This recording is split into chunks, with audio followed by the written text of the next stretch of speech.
Paki eta Pikiren haserreak. Baziren behin Marsilona herrian bi mutil, bat Paki zen eta bestea Piki, dena desberdina egiten zuten. Pakik kamiseta beltza erosi zuen eta Pikik berriz galtza txuriak. Orduan esan zion Pakik Pikiri, Piki, Piki, Piki, Pikin, eta Pikik erantzun zion Pakiri, Paki, Paki, Paki, Pakin, eta biak haserretu egin ziren. Handi bi egunetara, Pakik baloi txuria erosi zuen eta Pikik zapatilla beltzak. Paki haserretu zen berriro eta esan zion Pikiri, Piki, Piki, Piki, Pikin, eta Pikik noski Pakiri erantzun zion, Paki, Paki, Paki, Pakin, berriro ere haserretu egin ziren.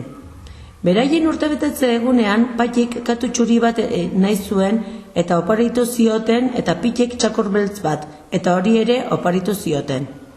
Baina oraingoan ez ziren haserretu zirenak txakorra eta gatua izan ziren.